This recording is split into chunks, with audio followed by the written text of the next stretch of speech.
Assalamualaikum warahmatullahi wabarakatuh. Selamat pagi, salam sejahtera bagi kita semua.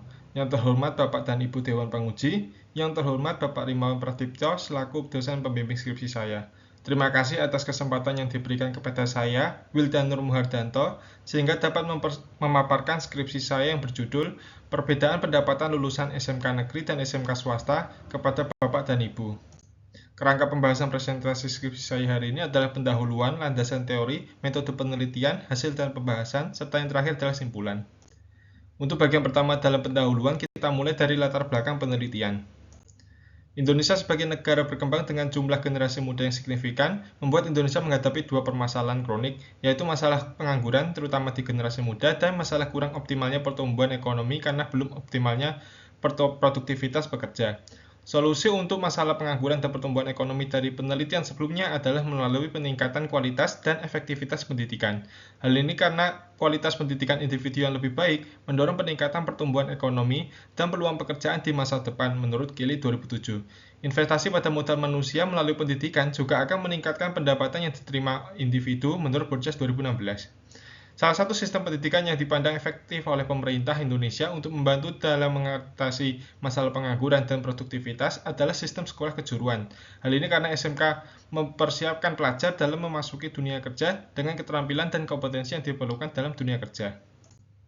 Oleh karena itu, pemerintah telah memutuskan dalam Restradeptiknas 2005-2009 untuk meningkatkan jumlah SMK negeri di Indonesia.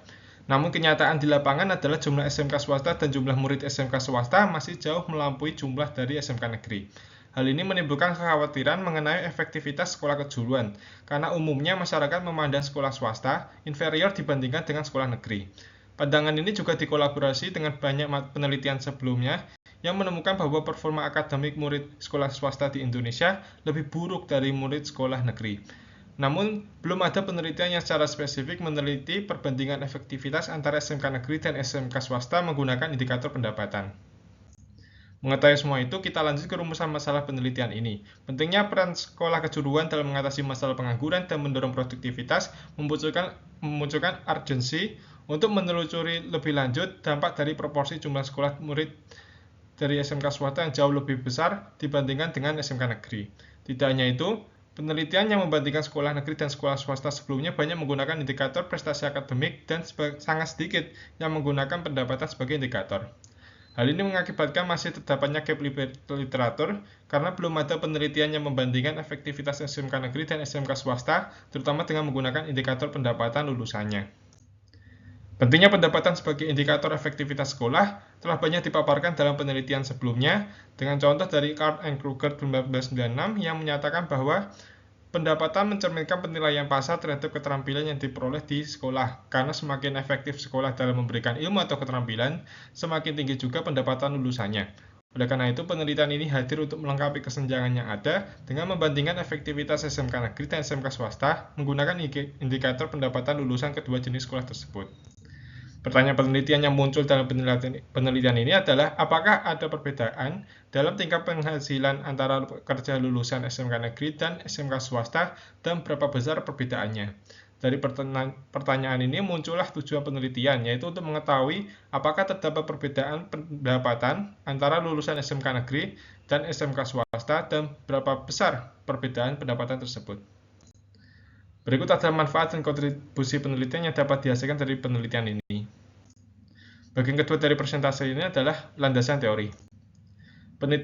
Penelitian ini bertumbuh pada teori human capital yang memaparkan pentingnya peran pendidikan dalam mengurangi tingkat pengangguran dan meningkatkan produktivitas pekerja. Human capital sendiri menurut Burgess 2005 didefinisikan sebagai pengetahuan, kemampuan, dan keterampilan dari pekerja yang berkontribusi terhadap produktivitasnya. Oleh karena itu, berinvestasi pada modal manusia akan mempengaruhi pendapatan real di masa depan. Dan pendidikan merupakan salah satu bentuk investasi modal manusia yang dapat meningkatkan produktivitas dan pendapatan real di individu. Teori human capital telah diterapkan dalam bentuk model ekonomi oleh Minsher 1974 dalam fungsi pendapatan modal manusia atau juga disebut Minsher Earning Function. Fungsi ini mengukur tingkat pengembalian investasi pendidikan dengan model regresi sederhana. Modelnya adalah sebagai berikut, dengan wage adalah pendapatan individu, schooling adalah lama bersekolah, dan experience adalah lama pengalaman pekerja. Selanjutnya adalah tinjauan pustaka. Berikut merupakan penelitian yang dilakukan untuk mengukur dan membandingkan performa atau efektivitas sekolah negeri dan swasta menggunakan indikator prestasi akademik. Dan berikut merupakan penelitian sebelumnya yang menggunakan pendapatan sebagai indikator efektivitas sekolah. Bagian ketiga dari penelitian ini adalah metode penelitian yang akan kita mulai dengan data penelitian. Penelitian ini menggunakan data sekunder yang berasal dari Indonesian Family Life Survey gelombang 5 yang dilakukan pada tahun 2014. Data yang digunakan dalam penelitian ini merupakan data tingkat individu dan rumah tangga yang berasal dari buku K, buku 3A, dan buku 3B dalam EFLS 5. Asal tempat tinggal dari responden penelitian ini ditunjukkan oleh variabel dummy tempat tinggal yang terdiri dari Sumatera, Jakarta, Jawa, non-DKI, Kepulauan Sunda Kecil, Kalimantan, dan pulau-pulau lain. Selanjutnya adalah deskripsi dari masing-masing variabel yang digunakan dalam model penelitian, dimulai dari len pendapatan yang merupakan log natural pendapatan selama 1 tahun, dummy variabel SMK yang menunjukkan asal SMK dari responden apakah berasal dari SMK negeri, swasta sekuler, atau SMK keagamaan. Selanjutnya adalah variabel usia, gender, variabel Islam yang menunjukkan agama responden, dan variabel tidak naik kelas yang menunjukkan apakah responden pernah tidak naik kelas saat SD atau SMP. Variabel selanjutnya adalah D urban kecil dan D urban yang menunjukkan lingkungan tempat tinggal saat berusia 12 tahun dan saat ini, variabel bahasa Indonesia, variabel pendidikan ayah dalam tahun, dan pendidikan ibu dalam tahun. Selanjutnya adalah model penelitian untuk model OLS yang digunakan dalam penelitian ini. Variabel dependen dalam model ini adalah log natural pendapatan atau Lernweg.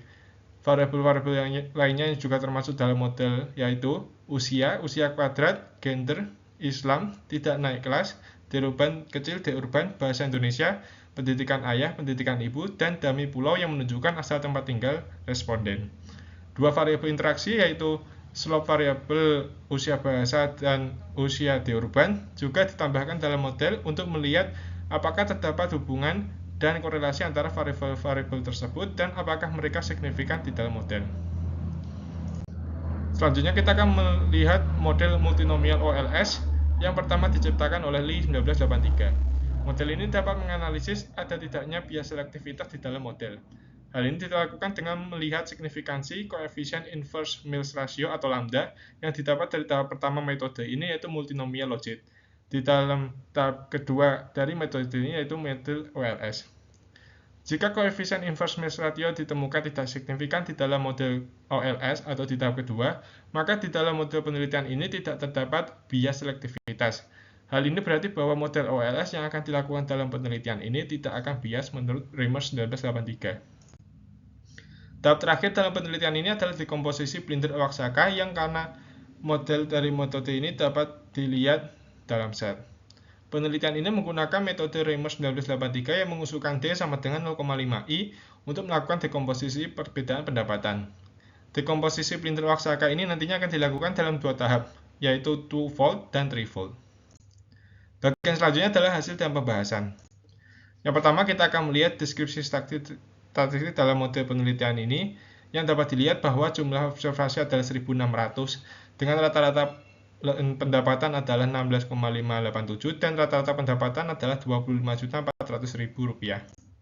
Selanjutnya adalah deskripsi statistik dari masing-masing jenis SMK yang dapat dilihat bahwa SMK negeri memiliki rata-rata pendapatan dan log pendapatan terbesar serta dengan rata-rata usia yang terbesar juga. SMK swasta agama memiliki persentase individu yang pernah tidak naik kelas terbesar, sementara SMK swasta sekuler memiliki persentase laki-laki terbesar di antara ketiga jenis SMK. Sebelum dilakukan regresi OLS, tes asumsi klasik perlu dilakukan untuk melihat potensi bias pada model OLS yang akan dilakukan. Tes yang pertama adalah tes heteroskedastisitas dengan menggunakan tes Beers-Pagan dan tes White. Hasil Beers-Pagan dan tes White menunjukkan bahwa terdapat heteroskedastisitas dalam model, sehingga akan diterapkan opsi robust standard error atau weak least square untuk menghindari bias dalam regresi. Tes yang kedua adalah tes multikolonialitas OLS untuk mengetahui adanya korelasi linear antara variabel dalam model menggunakan metode tes VIF. Hasil yang bisa dilihat dalam slide menunjukkan bahwa tidak terdapat masalah multikolonialitas dalam model karena seluruh variabel selain variabel usia dan usia kuadrat memiliki nilai VIF di bawah 10. Yang selanjutnya kita menuju ke estimasi model pilihan tipe sekolah dengan menggunakan multinomial logit. Estimasi ini merupakan tahap pertama dari metode multinomial OLS oleh Lee 1983. Hasil dari multinomial logit ini dapat dilihat pada slide. Dari model multinomial logit ini didapatkan nilai inverse mean ratio atau lambda yang juga disebut sebagai variabel selektivitas. Variabel ini akan digunakan untuk metode selanjutnya. Tahap selanjutnya adalah estimasi OLS dengan memasukkan nilai inverse mean ratio atau lambda ke dalam model. Penulis menggunakan komen SEMlog di data dengan menggunakan weak least square untuk mengatasi masalah heteroskedasisitas. Hasil yang penting untuk dilihat dari hasil regresi dengan metode ini adalah signifikansi dari variabel selektivitas atau lambda. Di dalam hasil regresi dapat dilihat bahwa seluruh koefisien tanda lambda tidak signifikan, dan hal ini menunjukkan bahwa model dalam penelitian tidak memiliki bias selektivitas. Tidak adanya bias selektivitas memiliki bahwa metode OLS tidak menghasilkan regresi yang bias, dan begitu juga untuk estimasi dekomposisi pendapatan menggunakan hasil OLS, menurut Reimers 1983. Setelah mengetahui bahwa tidak terdapat bias selektivitas dalam model, maka penelitian ini menggunakan metode OLS untuk melakukan estimasi. Untuk mengatasi masalah heteroskedasisitas, maka digunakan opsi robust standard errors dalam regresi. Beberapa hasil estimasi OLS yang dapat dilihat adalah variabel gender signifikan untuk seluruh jenis SMK, dengan laki-laki memperoleh penghasilan rata-rata jauh lebih tinggi dibandingkan perempuan. Variabel usia dan usia kuadrat di sisi lain memiliki nilai signifikan untuk kelompok SMK negeri dan SMK swasta sekuler, dengan koefisien positif untuk usia dan negatif untuk usia kuadrat. Hasil dari regresi OLS ini akan digunakan untuk melakukan dekomposisi pendapatan dengan menggunakan dekomposisi Blinder-Oaxaca. Estimasi pertama yang saya lakukan adalah dekomposisi twofold perbedaan pendapatan antara sekolah negeri dan swasta. Dari estimasi ini dapat dilihat bahwa difference atau perbedaan log pendapatan untuk jenis SMK swasta agama signifikan, yang berarti bahwa SMK negeri memiliki log pendapatan sebesar 0,17924 atau 17,924% lebih besar dari SMK swasta agama. Difference atau perbedaan log pendapatan untuk jenis SMK swasta sekuler tidak signifikan, yang berarti bahwa SMK negeri dan SMK swasta sekuler tidak memiliki perbedaan dalam log pendapatan. Koefisien explain di jenis SMK swasta sekuler dan swasta agama yang signifikan menunjukkan bahwa variabel yang dapat diamati atau termasuk dalam model dapat menjelaskan nilai perbedaan log pendapatan antara SMK negeri dengan SMK swasta. Estimasi selanjutnya adalah dekomposisi threefold perbedaan pendapatan dalam rupiah tipe sekolah negeri dengan sekolah swasta. Hasil yang dapat dilihat dari estimasi ini adalah difference atau perbedaan pendapatan untuk jenis SMK swasta agama signifikan, yang berarti bahwa SMK negeri memiliki pendapatan sebesar 0,19635 atau 19,6305% lebih besar dari SMK swasta agama. Difference atau perbedaan pendapatan untuk jenis SMK swasta sekuler tidak signifikan, yang berarti bahwa SMK negeri dan SMK swasta sekuler tidak memiliki perbedaan dalam pendapatan dalam bentuk rupiah. Estimasi yang terakhir adalah dekomposisi threefold perbedaan log pendapatan tipe sekolah negeri dengan sekolah swasta. Penjelasan singkat dari beberapa bagian dalam estimasi dapat dilihat di dalam slide. Dengan bagian interaction mengukur dampak simultan dari perbedaan endowment dan koefisien.